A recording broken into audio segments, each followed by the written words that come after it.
Hello and welcome to EWTN Pro-Life Weekly. I'm your host, Prudence Robertson.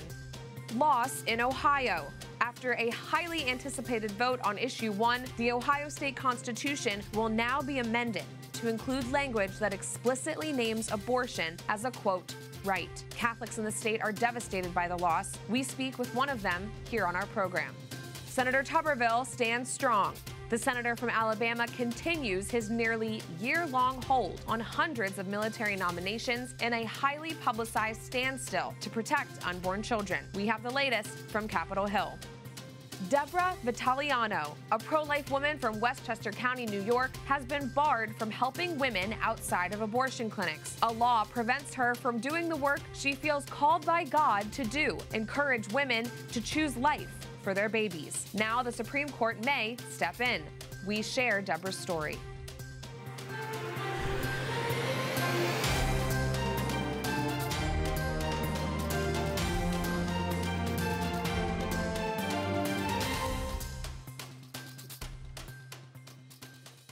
This week, the pro-life movement suffered a devastating blow in Ohio, which has historically been a pro-life stronghold. A decisive majority of voters, 56.6%, voted to amend the state's constitution to include pro-abortion language. The language that will be added to the Constitution reads in part, every individual has a right to make and carry out one's own reproductive decisions, including, but not limited to, decisions on abortion. The new language ensures that there will be legal challenges to Ohio's plethora of pro-life laws.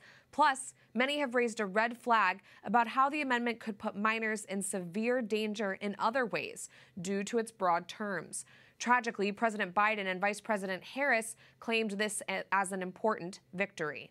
We're joined now by a Catholic Ohioan, Brian Hickey, Executive Director of the Catholic Conference of Ohio. Brian, thank you for being here. Your initial reaction to the passage of Issue 1 in your state? Well, it's a day of sorrow in Ohio. Certainly, we're extremely disappointed that all the work that we put in as the Catholic Conference and all of our dioceses and the numerous Catholic faithful across the state to inform our fellow parishioners and Ohioans generally about this dangerous amendment.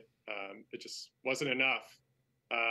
But certainly our sorrow is for the true victims of this amendment, the Ohio children who will not have a chance at life, the Ohio women who will be deceived into thinking that abortion is their best option, and just generally the severe obstacles this amendment will be to building a culture of life here in Ohio. And Brian, how are fellow Catholics like yourself taking this? Can you make sense of how such an extreme amendment could receive broad approval in a state that's been strongly pro-life for decades? Sure. Certainly over the last few weeks, we've been concerned and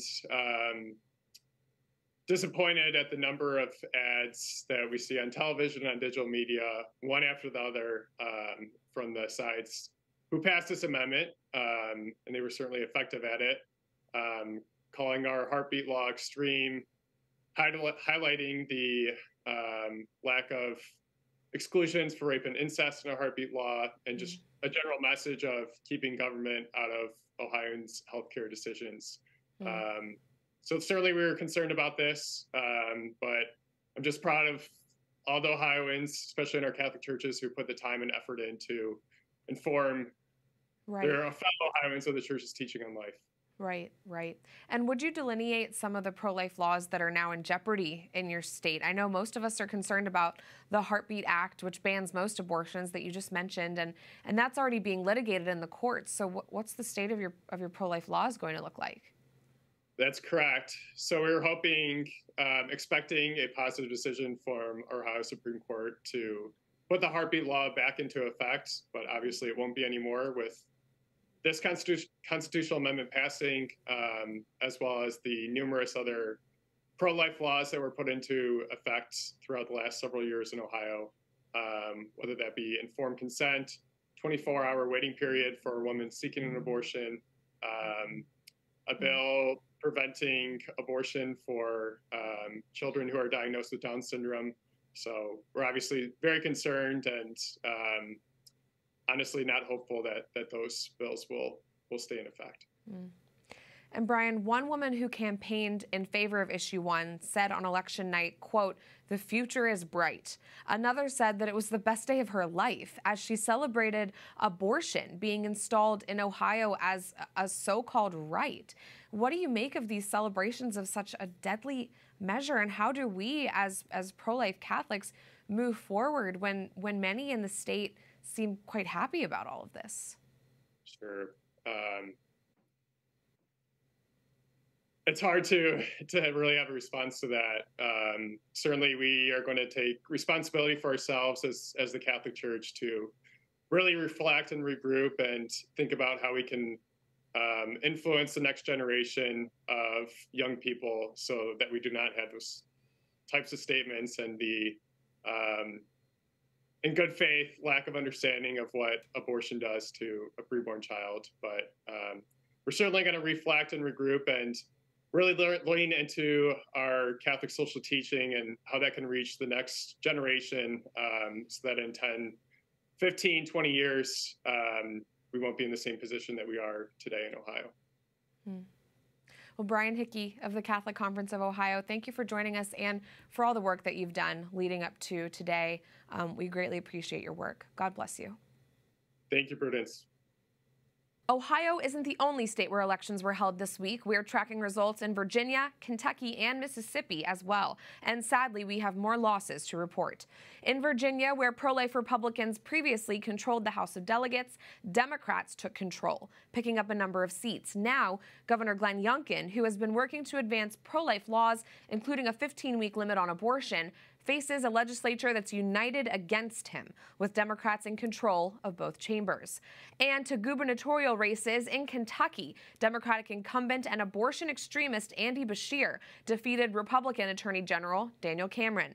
Andy Beshear favors abortion on demand until the moment of birth and campaigned heavily on his commitment to do something about the state's current pro-life law, which bans nearly all abortions. But pro-lifers did see some good news from Mississippi, where Governor Tate Reeves and Attorney General Lynn Fitch won re-election. Both played key roles in the overturn of Roe versus Wade. Kelsey Pritchard is the Director of State Public Affairs at Susan B. Anthony Pro-Life America. She joins us now to break down these election results. Kelsey, what is your reaction to Issue 1 passing in Ohio? Let's kick it off there. Very disappointing results today, Prudence, on Ohio on Issue 1, as the voters have woken up today and there is now an extreme abortion regime in place in that state. That constitutional amendment allows abortion in all 9 months of pregnancy. It eliminates parental rights and it removes health and safety protections for women there in that state. Unfortunately, we were outspent 2-1 in Ohio, and the abortion activists there relied on lies to win that election. All throughout the campaign, they adamantly proclaimed that Ohio's pro-life law and law that was in place didn't allow for life of the mother exception. And they falsely stated that women could not receive miscarriage care. They knew they couldn't win running on the issue of abortion, so they had to mislead the voters by pouring so much money into their ads and relying on a left-wing media machine that was acting as if it was the PR department of Planned Parenthood. So very unfortunate results there, but a lot to learn from going forward in 2024. And Kelsey, I mean, I have to ask, you're right, there was a lot of mixed messages about what was on the ballot in Ohio, but with several states now voting to enshrine abortion rights after Roe, Ohio, Michigan, Kansas, to name a few, it seems like there's been an undeniable shift in public opinion when it comes to abortion. What do you make of it? What we make of it is that we've been grossly outspent in all of these races. George Soros poured a ton of money into Ohio and other states, and the abortion industry can afford to fund these ballot measures and their ad campaigns because they can see an ROI here. If they can win these fights, they can profit more and more off the lives of babies and at the expense of women and parents. So unfortunately, the lesson has been it's hard to compete when they raise so much money and when they blast the airwaves with their lies about women's lives being at stake. And We've got to be so intentional going forward about trying to raise more money and directly combating their message of fear and lies with a message of hope. I appreciate your take on that. We saw another loss in the Commonwealth of Virginia, with pro-abortion Democrats picking up seats in both chambers. Clearly, this is a setback when it comes to advancing a 15-week limit on abortion. Will that legislation ever see the light of day, Kelsey? You know, that is another instance where we were majorly outspent. The Democrats were running a ton of ads on abortion, and they outspent Republicans on abortion ads by a 10-to-1 ratio. So that allowed them to define the message and mischaracterize Republicans' stance on 15 weeks. And so, yeah, it's disappointing that Virginia has elected Democrats in the House and the Senate who have an agenda for no limits whatsoever on abortion. We're not going to be able to get 15 weeks done in 2024, unfortunately, but we hold out the hope for a national minimum protection, and also in a future election where Virginia will elect people who represent their views more accurately on the issue of abortion. Moving to Kentucky, pro-abortion Governor Andy Beshear was reelected. Many are saying it's because of this ad he released attacking Daniel Cameron. Take a listen. This is to you, Daniel Cameron. To tell a 12-year-old girl she must have the baby of her stepfather who raped her is unthinkable. I'm speaking out because women and girls need to have options. Daniel Cameron would give us none. Kelsey, how should we be responding to such campaign ads? We'll no doubt see more of them come 2024.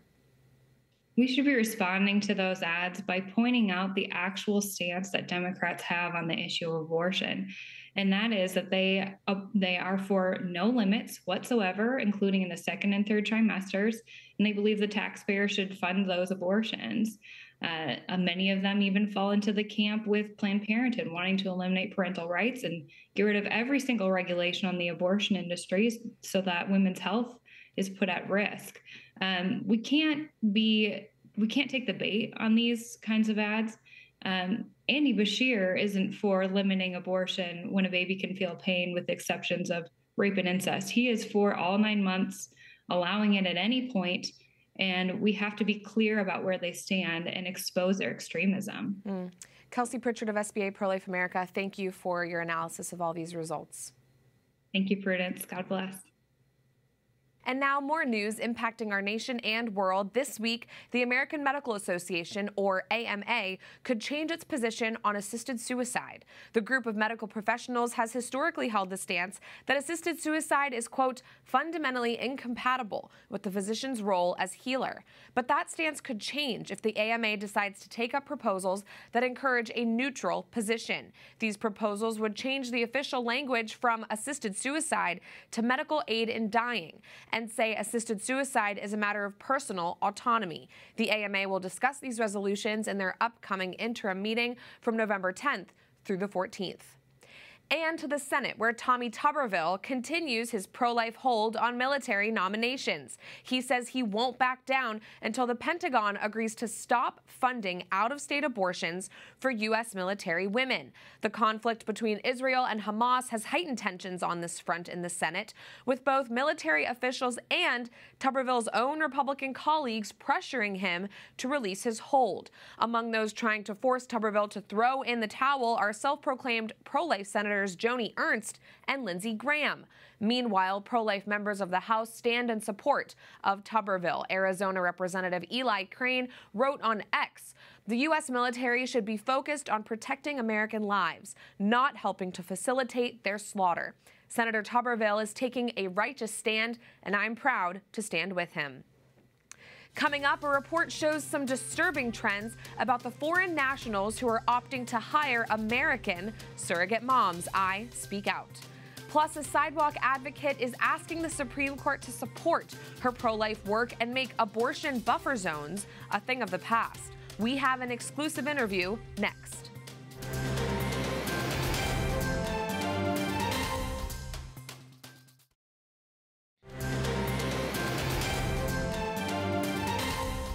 You're watching EWTN Pro-Life Weekly. I'm Prudence Robertson. Welcome back to our program. A new report suggests that people outside of the U.S. are creating children via surrogacy in an effort to gain greater access to the United States and even gain citizenship through their children. That's this week's Speak Out segment.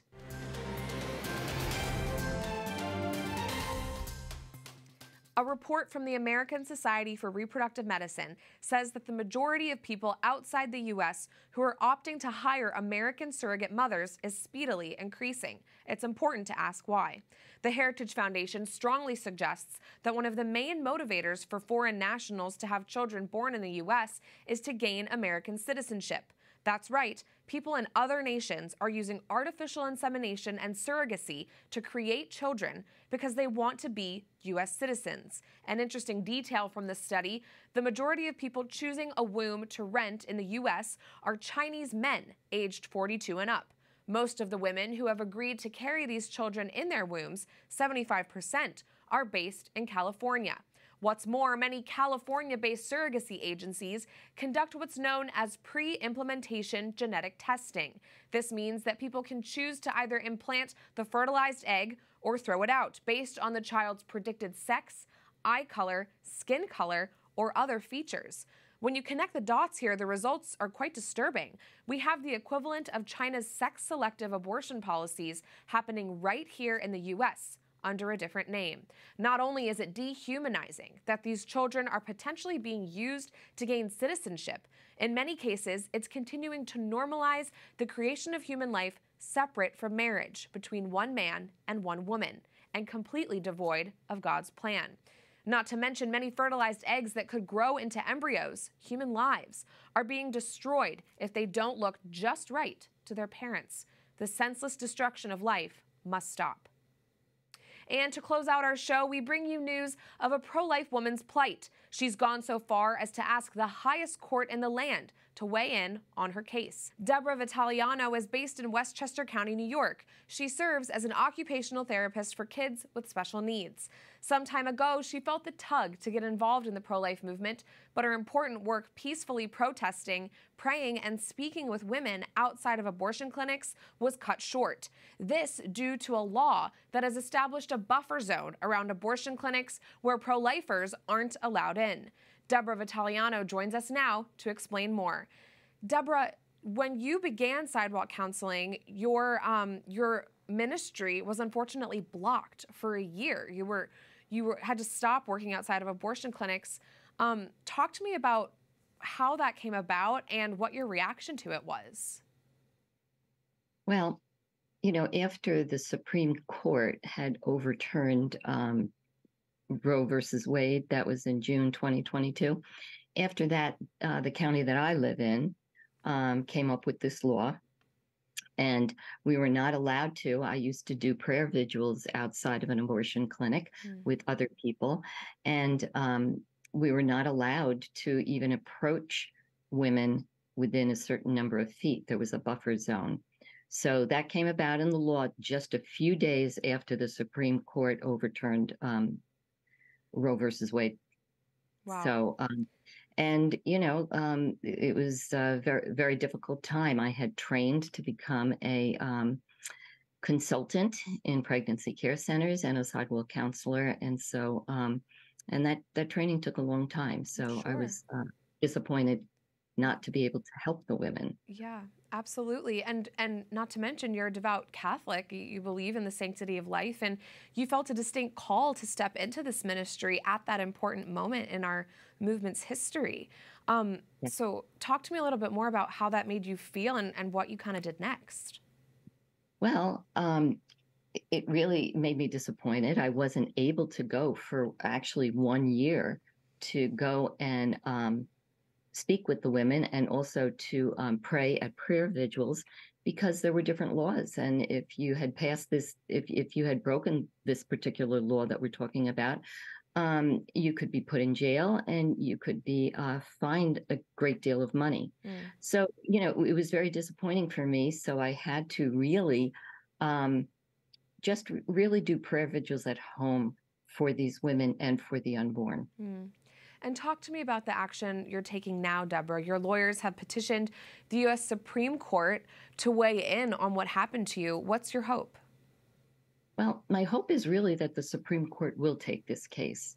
It's important for myself as well as other sidewalk counselors to be able to really help these women. These women are vulnerable at a point in their life where they've had an unexpected pregnancy, and they need to be approached in a very loving, compassionate way, and for them to really know, what their options are, that they have other options besides abortion.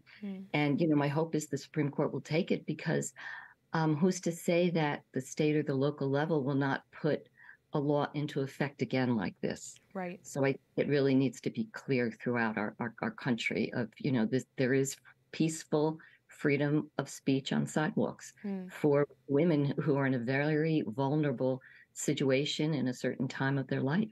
Yeah, thank you for explaining that. Deborah, before I let you go, what might your message be to other pro-life Americans out there who could be facing similar obstacles when it comes to reaching abortion-minded women? They really just want to help these women and these children. My message really is to don't give up, to keep praying. Praying is very important. But the biggest message is that these women need help. They need to know what their options are. We need to approach them in a very loving, non-judgmental, and compassionate way. They're very fragile. They're at a point in their life where they don't know where to turn. And we have the ability to give them options in their life, that they don't just have to end life, but they can do other things. They can either bring their child to full term and raise them. There are open and closed adoptions, and there are many couples who want to adopt, so there are other options, and we've had success, in terms of women being open to this. And there are many, many organizations out there that help support them if they choose to take their baby to full term. Amen. Well, Deborah, I'm so grateful for all the work that you are doing to save children. You certainly give me a lot of hope for our movement. Deborah Vitaliano, thanks for joining us. We're praying for you. Thank you so much. We can use it. That does it for this edition of EWTN Pro-Life Weekly. I'm Prudence Robertson. Don't forget, you can find us at EWTN Pro-Life on all social media platforms, X, Facebook, Instagram, we're there. And if you're interested in more news from our nation and world, go to EWTN.com/pro-life and sign up for our newsletter, The Pro-Life Pulse. Remember, life is a gift. Your life is a gift. God bless.